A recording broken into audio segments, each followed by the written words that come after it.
안녕하십니까. 썬데이 모닝입니다. 25년 7월 9일 일요일입니다. 생글생글입니다. 한국경제신문에서 프로그램 나가고 있습니다. 중고생 경제 논술 신문 생각하고 글쓰기입니다. 그래서 생글생글. 선의로 포장된 정책들 역효과를 내는 이유는 이렇게 제목을 달았습니다. 커버 스토리입니다.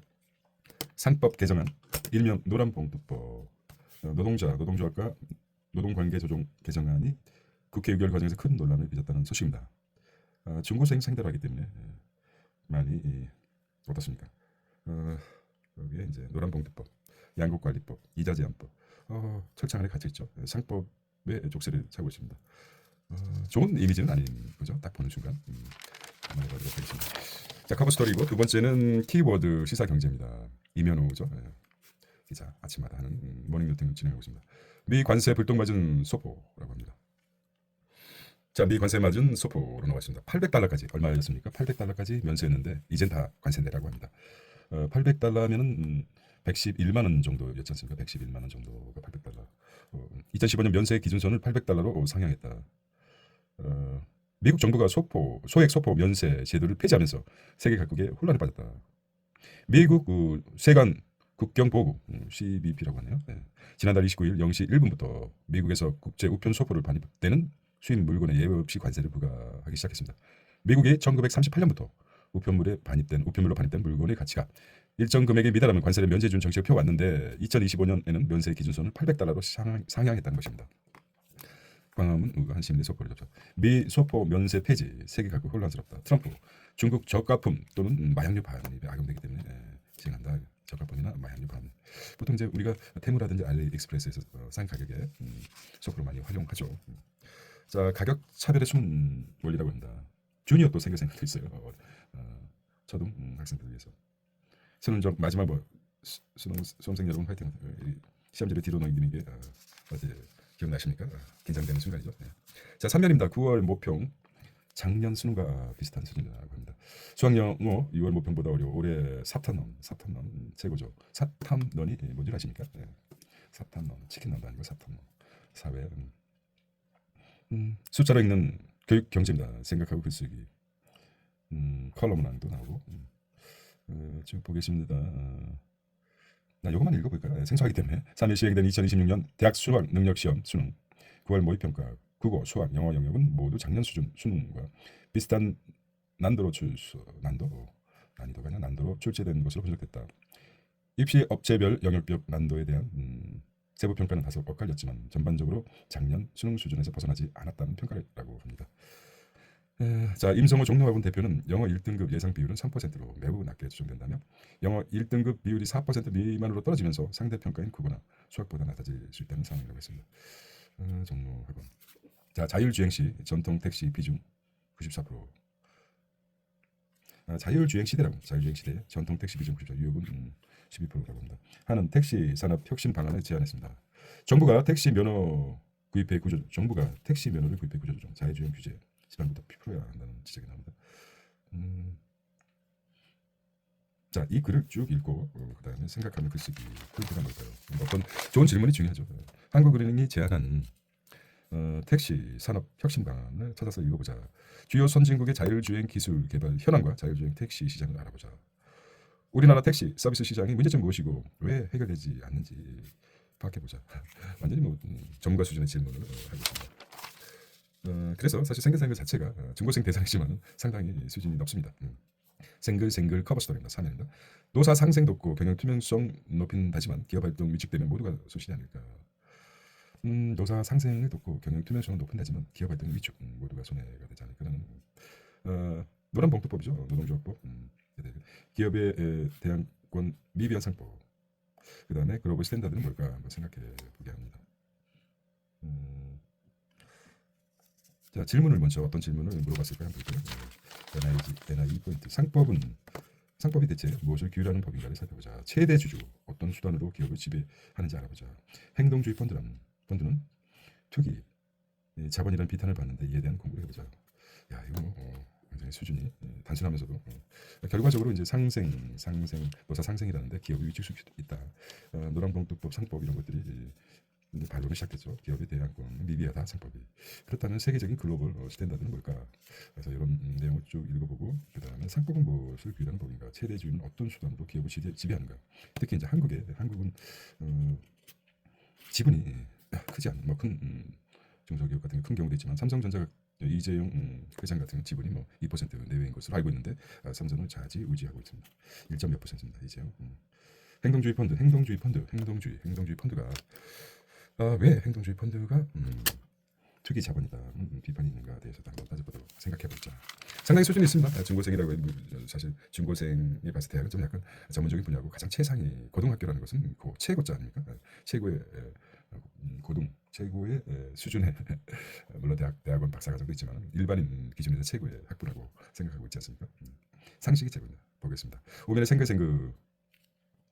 자, 좋은 의도만으로 문제 해결이 어렵다는 것이죠. 시장 원리에 맞게 정책을 짜는 게 중요하다는 제목이 있습니다. 정책 무력성의 무력성이 하나의 원인. 두 번째, 두 번째는 사실 뭐 전체적으로 볼 수는 없고요. 두 번째 풍선 효과가 무엇이 있어요. 그다음에 세 번째는 경제 문제라는 개념. 정책 무력성의 하나의 원인. 정책 무력성. 그다음에 풍선 효과, 경제 문제라는 개념. 정부의 정책은 대학 교수나 연구소 박사 등 전문가 집단이 초안에 짜는 경우가 많습니다. 그럼에도 현실에선 기대한 효과가 잘 나타나지 않고 오히려 역효과가 생겨나는 경우도 있습니다. 왜 그런지 설명이 가능합니다. 그렇죠. 역효과가 나는 이유가 뭘까요? 역효과. 정책 무력성, 그다음에 풍선 효과가 있고 경제 민주화 신념 이렇게 나옵니다. 처음에 다 읽어보고 이렇게 이제 질문을 보겠습니다. 정책 무력성, 명제대점도 공개하고 사람은 왜 합리적 존재인지 친구들과 정신 차리겠습니다. 사람은 과연 합리적 존재인지에 대한 의심이 들게 합니다. 애담 스미스 저서의 명함을 찾아보자. 숙제군요. 숙제로 내고 있습니다. 답을 주지 않고. 자, 경제와 놀자입니다. 여기 참 재밌어요. 이거 들어본 것 같은데요. 병원비를 지원하니 환자가 폭증했습니다. 어떻게 생각하십니까? 복지의 코브라 효과. 복지의 코브라 효과. 다시 한번 읽어보겠습니다. 병원비를 지원했습니다. 근데 환자가 폭증했습니다. 복지의 코브라 효과.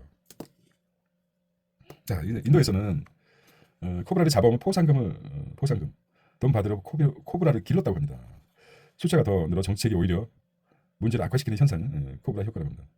복지 정책은 구멍난 양동이, 행정 비용 낭비, 근로 의욕 저하라는 코브라 효과가 이제 대충 나오겠죠. 복지 코브라 효과 똑같은 거죠. 인도에서 코브라를 잡아오면 돈을 지급했는데 포상금을 지급했는데 그것을 이용하는 효과로 병원비를 좀 지원해 주니까 환자가 폭증했다. 이렇게 봅니다. 증가하는 복지 혜택 대상자 기초생활수급자가 10,000명이다. 이거 기준이겠죠. 보건복지부와 노동부에서 발표하는 거. 기초생활보장 수급자가 275만인데 더 늘어날 것이라고 합니다. 자, 실업급여 수급자는 2025명에 67만 3천 명 정도 되는군요. 실업급여 수급자가 67만 3천 명. 그래서 2025년 수치로 보겠습니다. 67만 3천 명. 자, 첫 대목만 이재명 대통령의 핵심 공약과 주요 국정 과제를 이행하는데 5년간 210조가 필요하다고 합니다. 5년간 210조. 그중 복지를 포함한 기본 사회 예산만 57조로 큰 부분을 차지한다. 재원 조달 방안을 우려하는 목소리가 나온다. 그러나 복지 정책에는 재정 부담을 따지기 전에 보다 근본적인 문제가 있다. 복지 정책 자체의 속성으로 돈은 돈대로 쓰면서 의도한 목적을 달성하지 못하는 위험이 크다는 점이 있다는 것이죠. 문제에 지적했습니다. 자, 집에서 뱀을 키우는 이유가 뭘까요? 코브라 정책 효과라는 거죠. 두 번째, 복지 혜택 안 받으면 남은 손이다. 권리 위에 잠자고 있는 게 그렇죠. 코브라 효과에 대해서 더 알아보자. 복지 정책에 투입한 예산만큼 큰 효과를 거두기 어려운 이유가 무엇인가? 복지 정책은 공유주의 비극으로 귀결되기 쉽다. 이런 위험을 피하려면 이런 문제가 나왔으면 어떻겠습니까? 논술이죠. 이거 빼먹었군요. 1-1 해서 구멍난 양동이. 이거 좀 새로운 복지 정책의 두 번째 문제는 새는 양동이다. 리키 버켓이라고 합니다. 리키 버켓. 구멍난 새는 양동이라는 가설을 설명했습니다. 미국 경제학자 아서 오크는 1975년 평균과 효율 커다란 상충. 이거는 이제 읽어봐야 돼. 평균과 미국 경제 아서 오크는 평균과 해서 새는 양동이를 비교했다.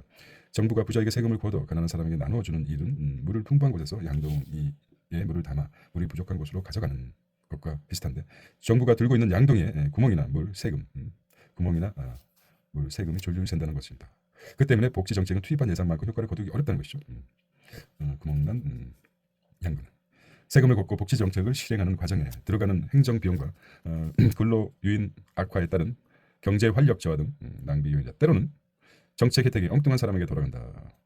무상 보육을 시행했더니 중간층 외벌이 가정 아이를 어린이집에 맡기는 바람에 정작 저소득 맞벌이 부부는 큰 혜택을 얻지 못하는 것과 같은 사례입니다. 새는 양동이를 맡겠다고 부정 수급 감시를 강화하면 또 비용이 든다는 것이죠. 그래서 이렇게 귀결되는 것 같습니다. 새는 양동이 평균과 효율 리키 바켓 이렇게 보겠습니다. 결론 한번 볼까요? 자, 이런 비극을 피하려면 복지 정책 목표부터 조정해야 한다는 것이다.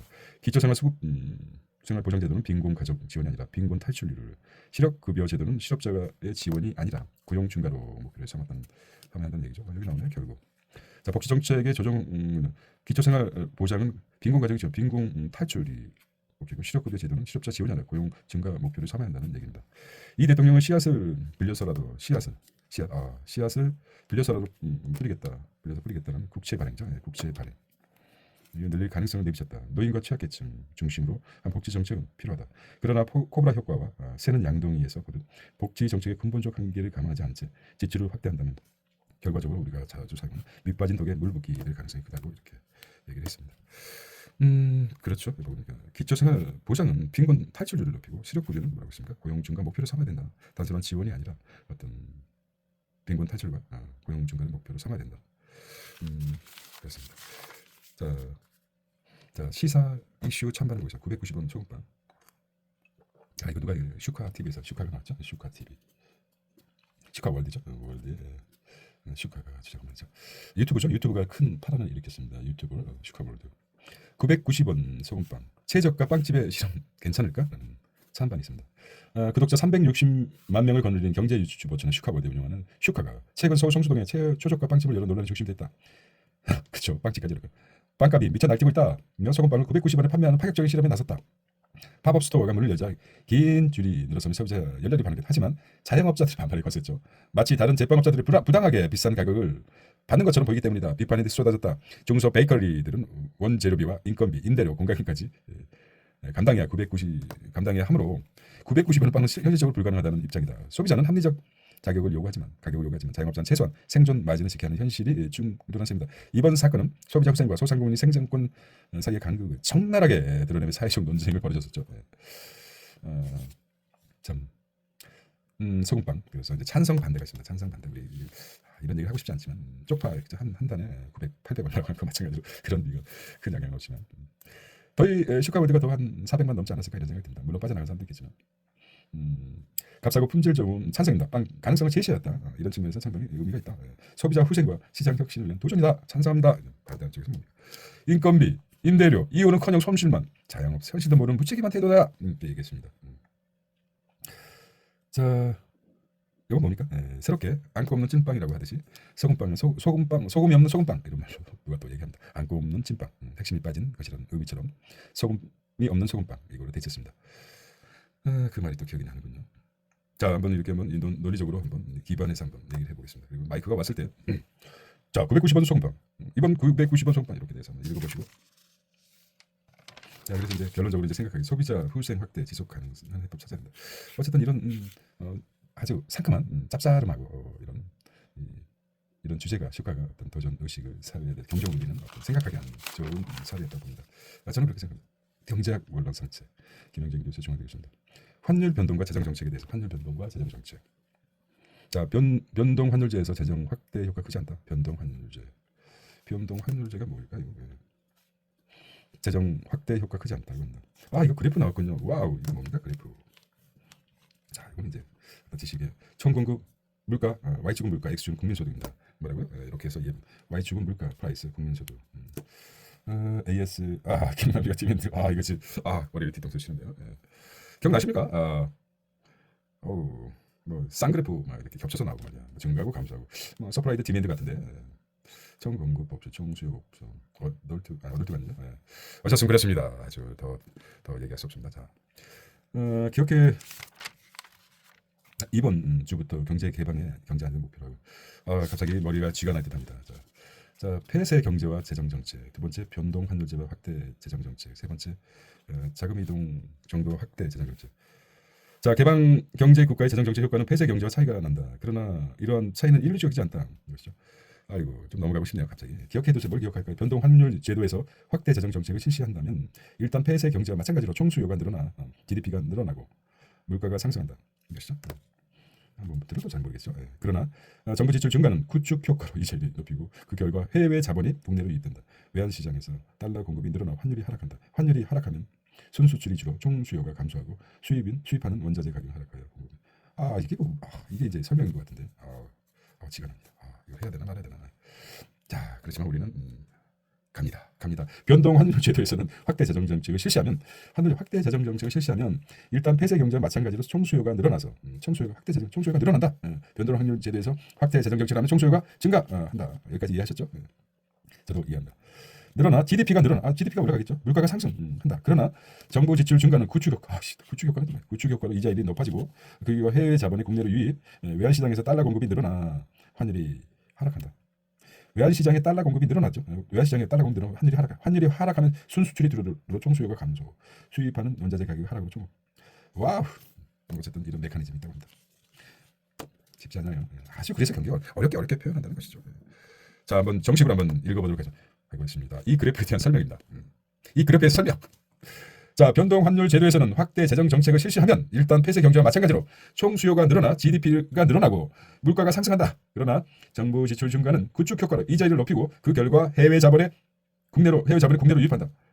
외환 시장에서는 달러 공급이 늘어나 환율이 하락한다. 환율이 하락하면 순수출이 줄어 총수요가 감소하고 수입하는 원자재 가격은 하락하므로 총 공급이 증가한다. 읽긴 읽었는데 딱 파노라마처럼 딱 오진 않아요. 머리에서 쥐가 나고 있습니다. 하지만 이해될 거라고 생각합니다. 언젠가는 이게 안 돼도 뭐 사는데 지장이 없습니다. 네. 자, 주식회사와 주주, 지분 적다고 최대 주주의 경영권 규제하면 이렇게 나옵니다. 수능에 나오는 경제금융입니다. 기자가 썼는데요.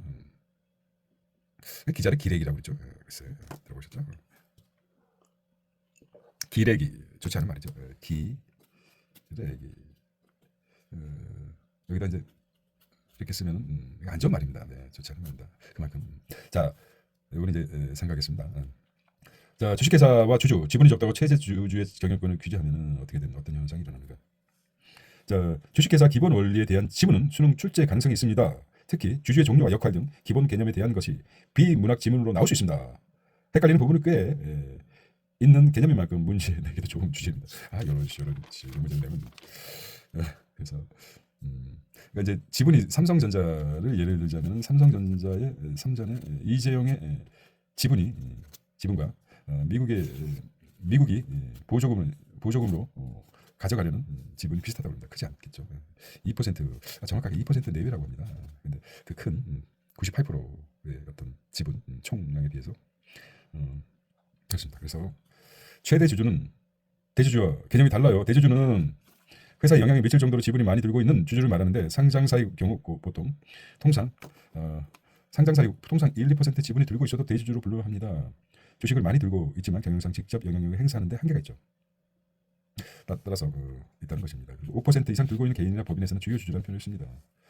회사가 크다면 지분이 다양해지면 특수관계 분류되는 주주도 생겨요. 최대 주주가 사실상 한 몸과 같은 이들이죠. 가족 경영으로 시작한 회사는 가족 구성원이 될 수 있고 법인이 될 수도 있습니다. 한국 기업들은 최대 주주, 대주주, 소액주주, 특수관계를 얽히고 설킨 관계가 매우 복잡한 편입니다. 단기간 성장하는 기업과 재벌 가족 대기업 구조가 많기 때문이다.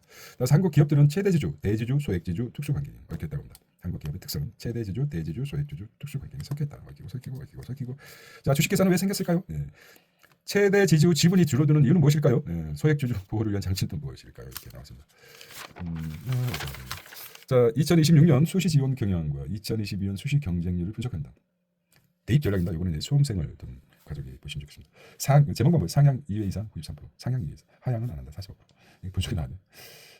의대 정원 축소, 사탐론에도 영향, 상향 지원이 뚜렷하다. 사탐론. 생소하네요. 사탐. 잘 알았었는데 사회 탐구 영역이. 무슨 야구. 자, 이렇게 넘어가도록 하겠습니다. 종로학원 대표이사입니다. 재미있는 수학 자료의 요약과 표현. 재미있는 시리즈가 나오네요. 통계 함정주의 그래프 볼 때 목적으로. 자, 여기 이제 통계 함정. 보통 이제 자료가 사람들을 의미 전달을 명확하게 하는 건 사실입니다만 통계 함정이라는 것은 잘 지적했군요. 이거 뭐 수학에만 의미 있는 게 아니라 평균과 통계 자료를 내지만은 이 자료가 건강한가 생각해봐. 모집을 제대로 했는가. 조작이 많지 않습니까? 조작을 의심해 볼 필요도 없지 않아 있습니다. 특히 지난 선거에서 하도 말이 많지 않습니까? 말이 많습니다. 절대적으로 믿는 것보다 각자가 우리 5,200만 그리고 80억 인구가 각자가 다르기 때문에 똑같은 사람이 있습니까? 거의 없습니다. 로봇도 조금 차이가 나지 않습니까? 있군요. 만들려면 거의 있겠습니다. 똑같이 만들어도 불량품이 나오듯이 마찬가지입니다. 각자가 각자만의 특색이 있습니다. 자, 여기 먼저 보겠습니다. 통계 그래프는 자료에 시각적으로 나타내는 자료를 숫자나 표로 나타내는 것보다 훨씬 그래프가 통계 그래프가 숫자나 표로 나타내는 것보다 훨씬 알아보기 쉽다는 것이죠. 하지만 잘못 사용하면 사실을 왜곡하여 잘못된 판단을 할 수 있으므로 통계 자료의 해석이 신중하게 해야 합니다. 그래서 그래프의 왜곡에 대한 사례를 통해 알아봅시다. 그래프의 왜곡, 그래프 이 왜곡. 재밌네요. 네, 저만 재밌습니까? 그래프의 왜곡. 우리 아무 생각 없이 자료를 받아들입니다. 자, 이걸 보겠습니다. 수업 중 스마트폰 사용 금지 찬성 82% 반대. 스마트폰에서 그림 1과 2가 나왔습니다. 어떻습니까? 이거 신선한데. 신선해. 아주 신선해. 제대로 그려야 되죠. 이렇게 그려야 되죠. 100%에 82%면 이거 전체적으로 보이지만 이렇게 나온다고 하면 반대가 굉장히 많은 것처럼 느끼지만 12.6%입니다. 그래프의 함정, 왜곡이랍니다. 이게 왜곡이죠. 왜곡, 그래프의 왜곡. 이래 보면은 별반 차이가 없는 것처럼 찬성 반대가 없는 것. 하지만 수치로 정확히 따지면 82 전체적으로 이제 늘어난 걸 볼 수 있습니다. 자, 지난주 도영이의 게임 시간을 이렇게 보겠습니다. 그림 3 어떤 느낌이 듭니까? 도영이의 그림 잘 안 들어. 그림 3의 그래프를 보면 또 다른 자, 이거 한번 읽어보겠습니다. 또 다른 사례를 보면은 3사의 그림을 보겠습니다.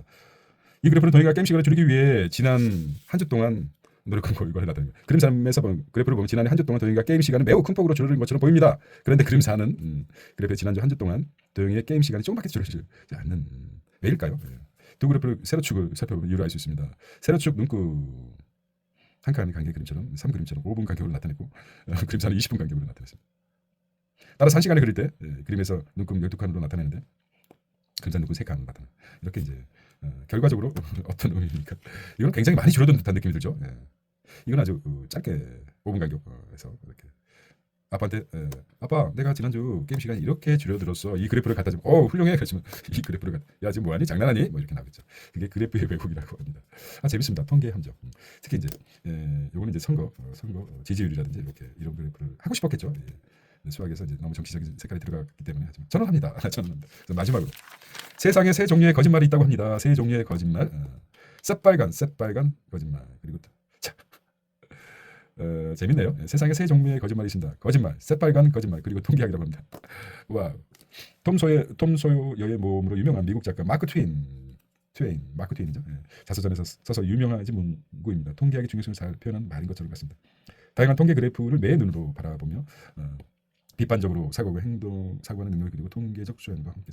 마크 트웨인은 톰 소요가 굉장히 유명한 그죠? 작가죠. 마크 트웨인은 아침에 일어나서 살아있는 개구리 한 마리를 먹었다고 합니다. 비유적으로 가장 일어나서 하기 싫은 일을 한다고 합니다. 그래서 위대한 대단한 마크 트웨인, 톰 소요의 대표작이죠. 만다고 합니다. 이 말이 재밌습니다.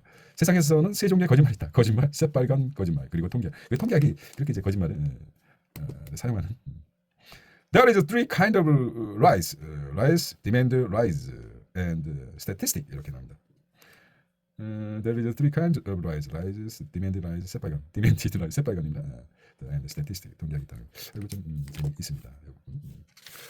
자, 다음에 넘어가 보도록. 만만치 않아. 이거 있지 않습니까? 영어 이야기입니다. 김현희, The Korean Economic Daily Global Edition 에디터라고 합니다. 만만치 않은 경쟁 상대가 되다. Give somebody a run for one's money. 이거 참나 이거. 넷플릭스 오리지널 애니메이션 K-pop 데몬 헌터스. 저는 솔직히 고백합니다. 이거 이제 이죠? 캐대원이라고 이제 약자죠. 캐대원이 뭘까? K-pop 이렇게 했는데 제목입니다. 제목. 넷플릭스 애니메이션 제목이 캐대현이랍니다. 캐대현. K-pop 이래서 블라블라 이렇게 나왔습니다. 자, 넷플릭스 역사상 가장 많이 시청 오리지널 애니메이션 K-pop 데몬 헌터스 캐대현. 신기록 행진을 이어가고 있다. 극 중에 가상 그룹 헌트릭스가 부른 골든 이번 주 영국 오피셜 차트 싱글 타트 1위에 올랐다고 합니다. 영화 사운드 트랙 역시 영국 오피셜 컴필레이션 차트에서 6주 연속 1위를 차지해 역사적인 기록을 남기고 있다고 합니다. 영국 오피셜 차트 체육 경영자인 마티 돌퍼 슈퍼스타 확실히 갤러리 형제에게 만만치 않은 등장을 내고 있다. 1990년 리얼 갤러리 노엘 갤러리 형제 중심으로 개설된 오아시스 브리팝 열풍을 주도하며 10여 년 동안 영국 오피셜 싱글상 부를 여들고 자, 해설을 보면은 그렇습니다. K-팝을 바탕으로 한국 문화를 소개하는 K-팝 데몬 헌터스 열풍 시골치 모르고 있다고 합니다. 그래서 보겠습니다. 만만치 않은 경쟁 상대가 되다. 이거 보겠습니다. give us the run for one's money. give a B run for one's money. A가 이미 우위를 점하고 있던 B에게 강력한 경쟁자로 등장했다는 뜻입니다. run for one's money, run for one's money라고 합니다. 치열한 경쟁을 벌이다는 관용적으로 쓰입니다. run for money 여기서 보겠습니다. run for one's money, run for give somebody, run for money 이 가사가 나옵니다. give somebody, run for money. 대단합니다. 여기 뭐 캐릭터도 말고 한번 스치면 과학자 놀자 물속에도 끝도 없는 접착제가 있답니다. 홍합에서 배웠다. 와, 이 생체 모방 기술. 물속에도 끝도 없는 접착제 홍합에서 배웠다는 것이죠. 자연 속 동식물은 오랜 시간에 걸쳐 독자적인 생존 전략에 고안해냈다. 과학자들은 종종 이런 전략을 착안해 인간에게 유용한 기술을 개발하는데 이것을 뭐라고 합니까? 이것을 우리가 알아야 될 그런 생체 모방 기술. 더 영어가 나오군요. 바이오모럴 나왔습니다. 생체 어쨌든. 자, 비행기 날개, 새 날개, 고속 열차 앞부분 물총새 뿌리, 그다음 매크로 찍찍이, 도코마리 씨앗 대표적인 사례로 자연에서 흉내내 만든 모종 생체 모방 기술입니다. 자, 여기서 이제 물속에서도 아주 딱 달라붙는 접착된 이렇게 보겠습니다. 자, 기억해 주세요. 기억해야 되죠. 하라는 대로 하면 됩니다. 생체 모방 기술은 자연에서 개발되는 동식물의 생존 전략을 모방해 탄생한 유용한 기술을 말한다. 생체 모방 기술의 정의를 나왔습니다. 대표 사람은 수중 접착제 홍합에 분비되는 접착 단백질 쪽에 카테콜 구조를 참고해 만들어졌답니다. 카테콜 구조는 끝이 작은 갈고리에 달린 모양의 분자로 표면에 쉽게 달라붙는 게 특성이다. 과학자들은 카테콜 구조를 흉내내 합성 접착제를 개발했는데 산업적으로 활용할 수 있을 만큼 접착제 영역을 구현하지 못했다고 합니다. 최근 홋카이도 일본이죠. 연구팀은 하이드로지아를 활용해 이 장벽을 극복했다고 합니다. 카테콜 구조를 비롯한 접착 성질은 진한 성질이 지는 6가지 분자의 다양한 비율로 섞어 180종 하이드로젠을 접착했다고 합니다. 그렇습니다. 네. 자, 중간에 뭐 긴급 문자가 재난 문자가 뜨면은 끊게 되어 있습니다. 자, 15년입니다. 이러다 수능 전 논술 대비 연세대 철학, 과학, 수리 넘나드는 해석 가능한지 평가. 상당히 수능 수준이 야 정말 고등학생이 이런 글을 쓸 수 있을까라는 생각 정도로 논술 부분이 굉장히 수준이 높습니다. 연세대학교 인문 논술 매년 다른 주제를 다루지만 그 안에 흐르는 출제 철학은 일관됩니다. 하나의 시험지 안에서 철학, 문학, 사회, 과학, 통계, 수리까지 넘나들며 수험생들에게 단순한 암기력이 아니라 교차, 해석 능력을 묻습니다. 문제의 표면은 늘 달라지지만 그 속의 숨은 구조와 대비 방식 꾸준히 반복된다. 핵심을 꿰뚫고 있다. 결론을 보겠습니다. 자, 그래서 논술이 상당히 논술의 핵심은 동일하다는 사실을 체감하게 됩니다. 지식의 창고를 얼마나 크게 쌓았느냐보다 다른 언어의 방들이 얼마나 자연스럽게 드나들 수 있느냐가 관건. 와, 멋진 말이네요. 말장난 같기도 하고. 자, 지식의 창고를 얼마나 많이 쌓았느냐보다는 다른 언어의 방들이 얼마나 자연스럽게 드나들 수 있느냐가 관건. 한번 더 읽어보겠습니다. 쉽지 않아요. 지식의 창고를 얼마나 쌓았느냐도 중요하죠. 다른 언어의 방들이 얼마나 자연스럽게 드나들 수 있느냐가 관건이죠. 이게 무슨 말입니까? 딱 들어오십니까? 무슨 의미인지.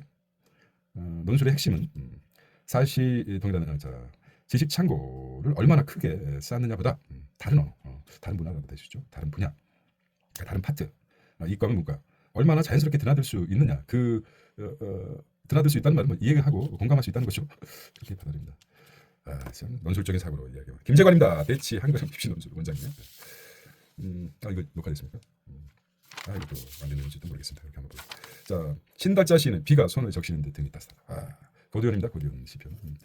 신달자 시인은 비가 손을 적시는데 등이 따스하다.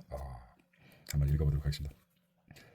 신달자 비 앞 다시 한번 다시 신달자 내 앞에 비 내리고 밤새 내리고 아침에 내리고 낮을 거쳐 저녁에 또 내리는 비. 적막하다고 한마디 했더니 그래 살아 움직이는 장면을 계속 보여주는구나.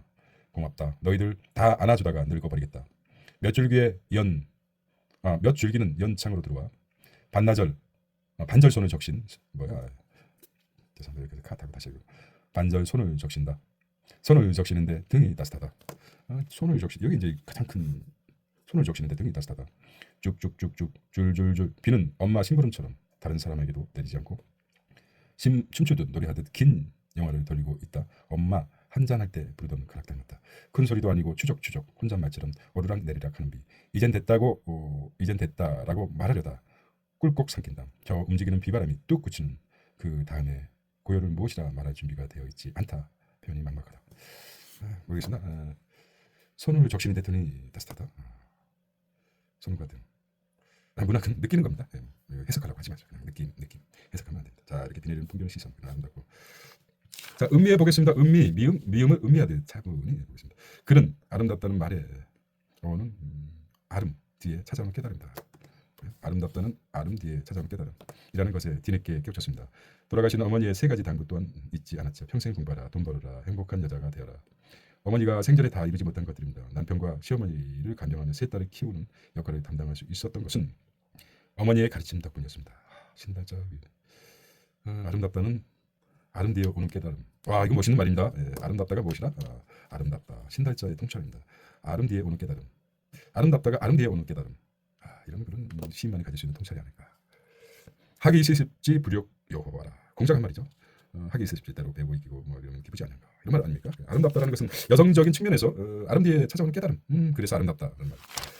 저 패스트 산자에겐 축복 전염병으로 바꾼 사람 세계를 바꾼 순간 패스트죠.